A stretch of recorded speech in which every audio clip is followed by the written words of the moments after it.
Have you ever felt like an emotional sponge, absorbing the moods, the anger, and the anxieties of one particular person? Have you ever looked in the mirror and failed to recognize the hollowed-out person staring back at you? As the leading trauma researcher, Bessel van der Kolk titled his seminal work, "The Body Keeps the Score," for an empath who has survived a narcissist. This isn't just a metaphor. It's a physical reality. You hold their chaos in your nervous system. You know this feeling intimately. It's the chilling sensation of having carried so much of their darkness, their shame, their rage, their emptiness, that you've lost the very essence of your own light. For decades, psychology has explored this devastating dynamic. But today, we are not just talking about recovery. We are talking about a rebirth, a profound transformation so powerful that it turns your greatest wound into your most formidable strength. The great Swiss psychiatrist Carl Jung spent his life studying these profound transformations.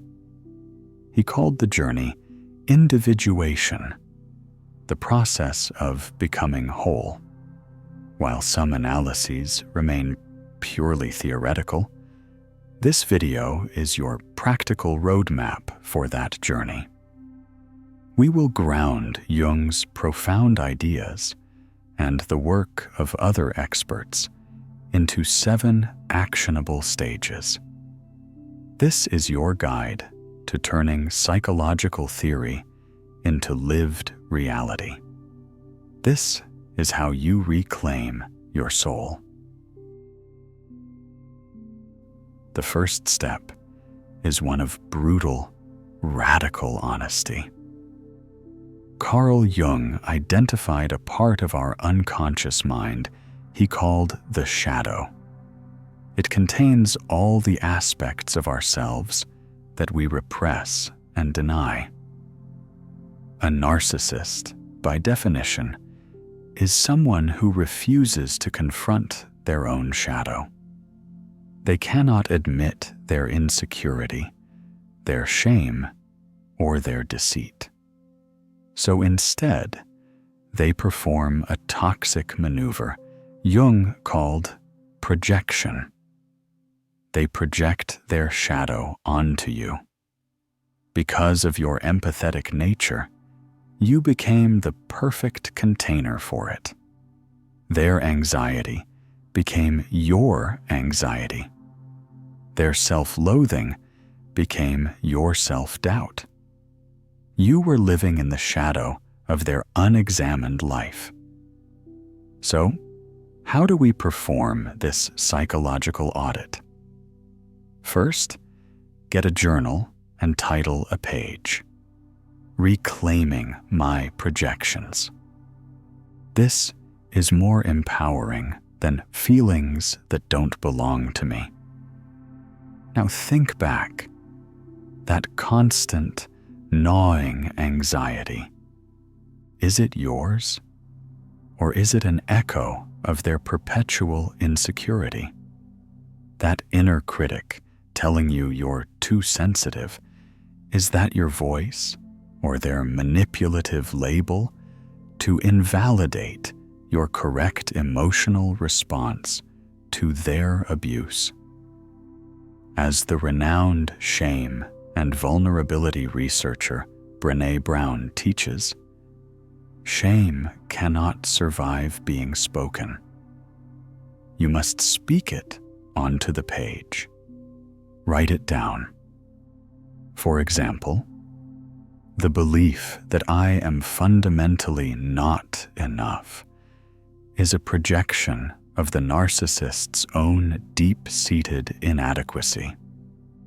Or, The constant state of hypervigilance I live in is a trauma response to their unpredictability, as described by experts like Bessel van der Kolk.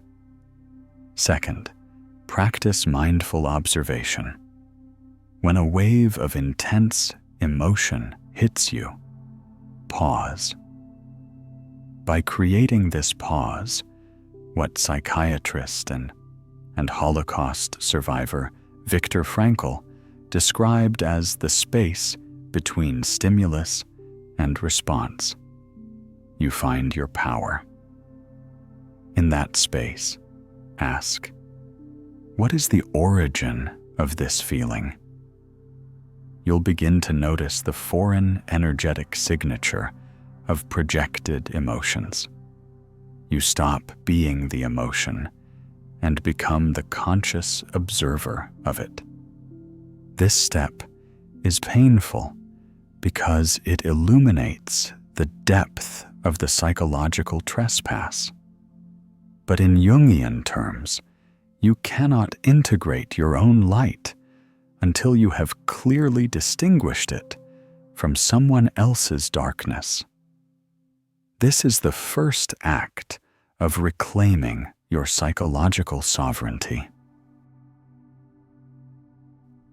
For an empath, no contact can feel like a violation of your very nature. But from a trauma-informed perspective, it is non-negotiable. It is about creating safety. A nervous system cannot begin to heal and regulate if the source of the threat is still present. A trauma bond is a powerful psychological addiction, and you must treat it with the same seriousness. How do you do this practically when the guilt is overwhelming? First, reframe it through the lens of compassion, specifically self-compassion. Brené Brown states that the most compassionate people are also the most boundaried. By going no contact, you are not being cruel to them. You are being compassionate and protective of the wounded part of yourself. Your primary responsibility is your own well-being. Second, execute it with technological finality. Block them on all channels.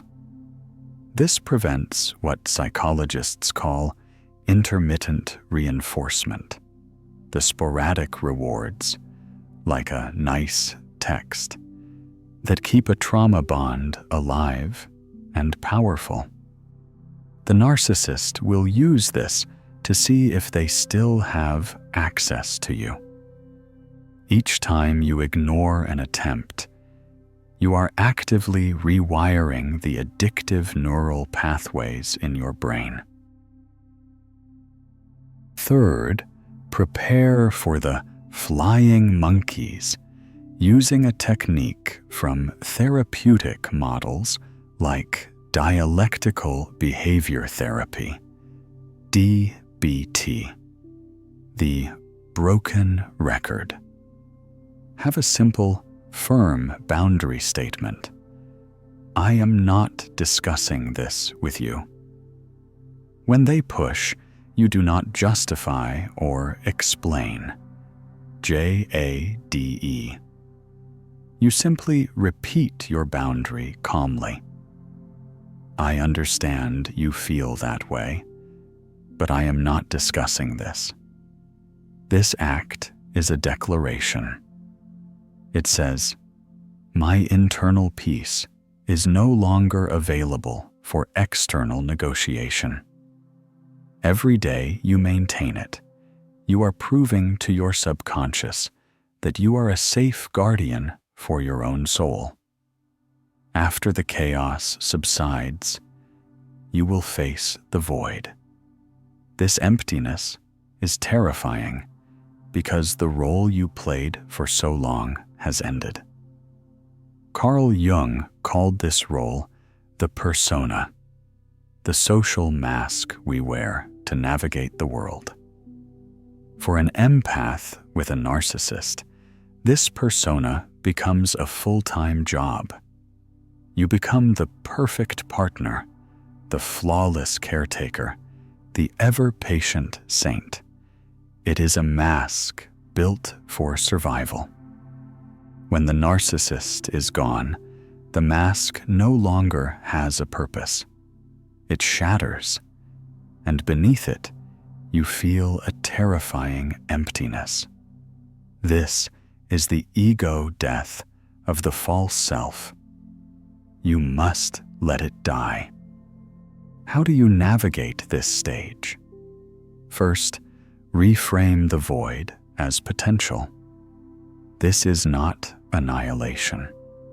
It is liberation. The death of the persona is the prerequisite for the birth of the authentic self. You are in the chrysalis, a stage of profound, unseen reconstruction. Second, resist what Alice Miller, a psychologist famous for her work on childhood trauma, might call the repetition of your original role. Your people-pleasing persona was likely forged in childhood to accommodate the needs of a parent. Now, in this adult void, you must resist the urge to find a new person or project to build a new mask for. Sit in the discomfort. Learn to hear your own voice now that the director of your play is gone. Third, perform a ritual of release. Write a letter to your persona, thanking it for protecting you. Thank you for being the perfect peacekeeper. Thank you for absorbing the rage to keep me safe. Your service was necessary, but it is no longer required. I release you with gratitude.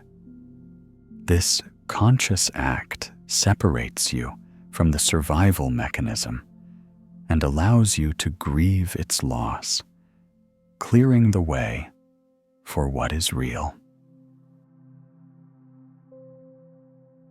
For years, your no was treated as a negotiation.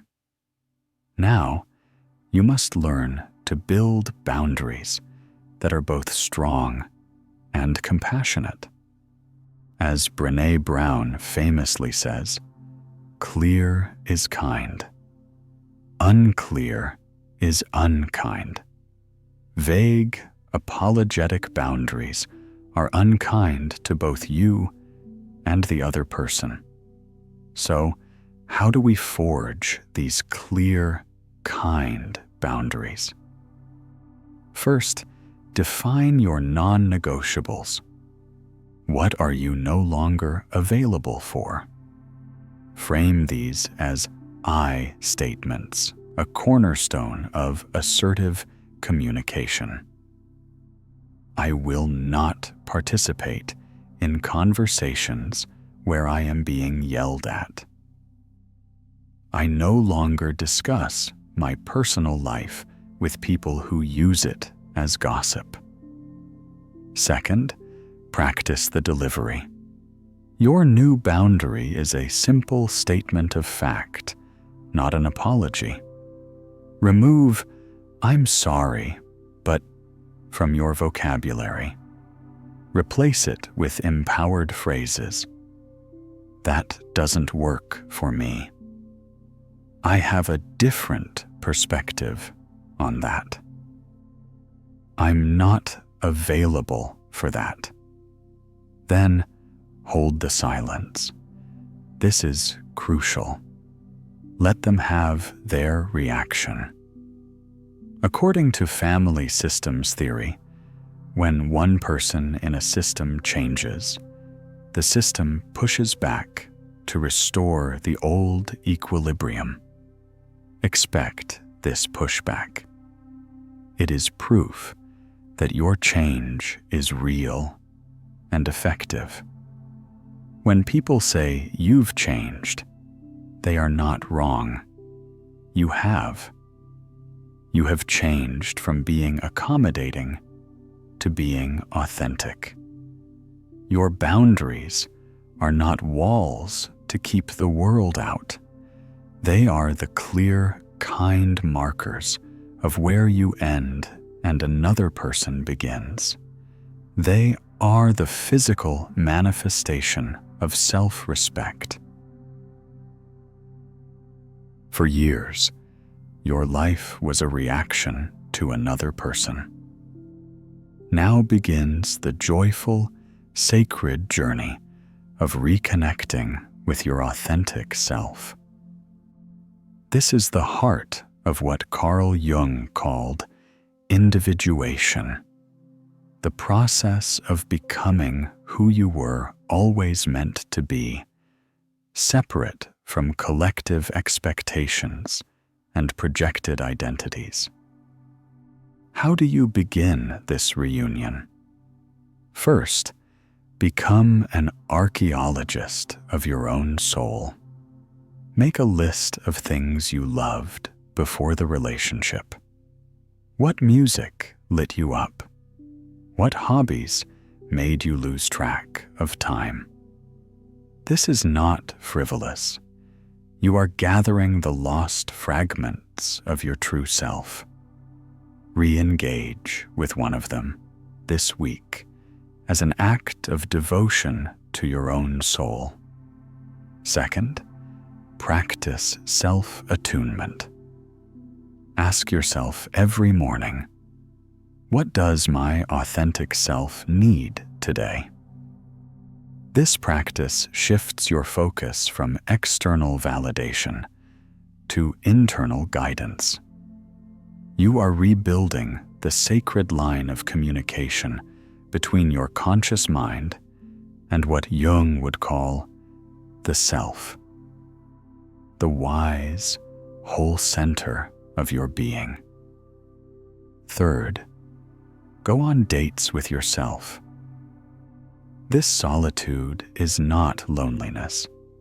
It is a conscious choice to cultivate a relationship with the most important person in your life, you. In this quiet space, you'll start to hear your own intuition again. The narcissist taught you to doubt your own perception. Reconnecting with your intuition is the ultimate act of rebellion and self-trust. This is not a one-time event. It is a lifelong practice of returning to your center. It is the beautiful, ongoing process of becoming more fully and unapologetically yourself. You are carrying the lead weight of your suffering, the betrayal, the injustice, the rage. The great alchemists of old sought to turn lead into gold. Carl Jung saw this as a metaphor for the psyche's ability to transform its darkest experiences into its most brilliant wisdom. You are now a psychological alchemist. How do you perform this sacred transformation? First, you must repurpose your anger. Unprocessed anger turns into depression or bitterness. Channeled anger is the fuel of creation and change. It is the part of you that loves yourself enough to say, I deserve better. Pour that fuel into your work, your art, your physical health. Turn the energy of injustice into the power of your purpose.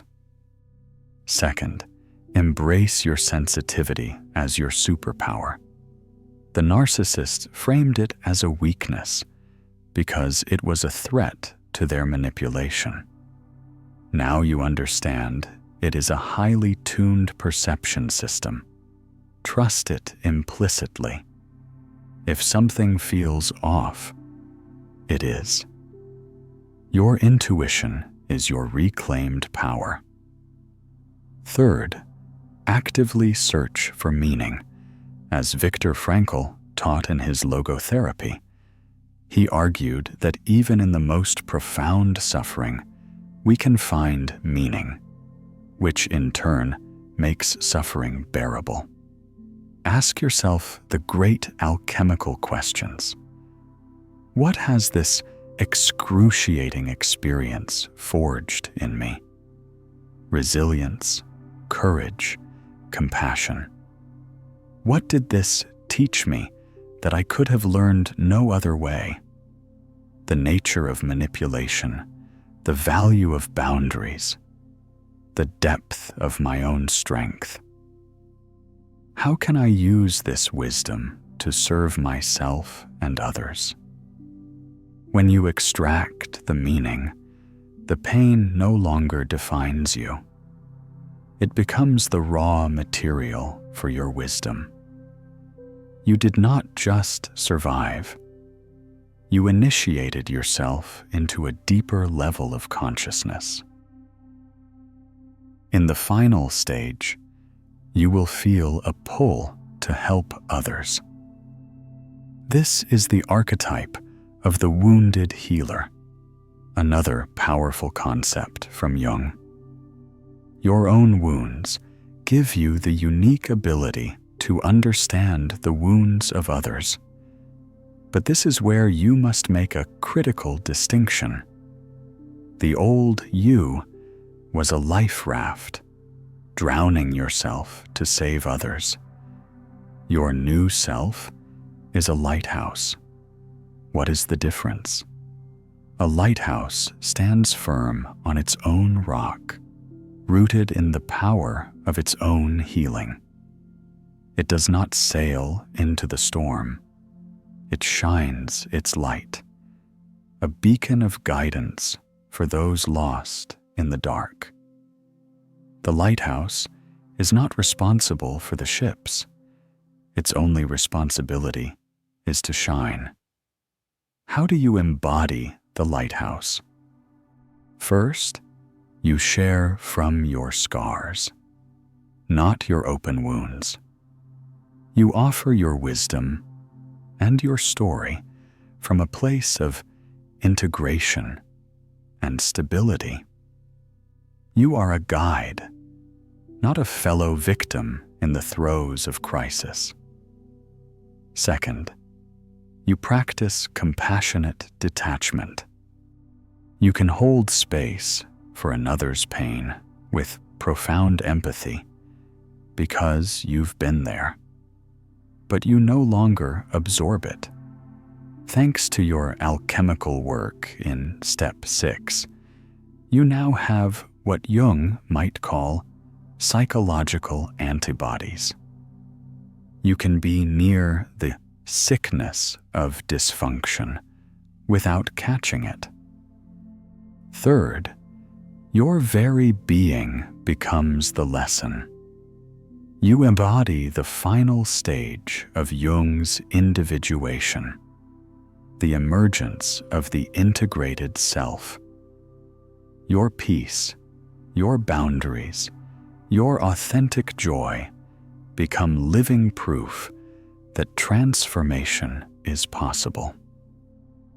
You create ripples of healing just by being authentically you. This 7-step journey is the modern-day map of what Carl Jung called individuation. From confronting the shadow to embodying the wise, wounded healer, you have walked a path of profound psychological and spiritual transformation. The narcissist's greatest error was in believing your empathy was a weakness. They could never comprehend that this very empathy would give you the ability to understand darkness so intimately that you could ultimately transcend it. They did not break you. They initiated you. In the fires of their ego, they performed a brutal but effective alchemy, burning away your persona, everything that was not authentically you, leaving only the indestructible gold of your true self. You are not just a survivor. You are an alchemist. You have taken the lead of trauma and transformed it into the gold of wisdom. Welcome to the life you have forged for yourself. Which of these 7 steps resonates most with your journey right now? Share in the comments below. Your insight could be the beacon another needs to see today.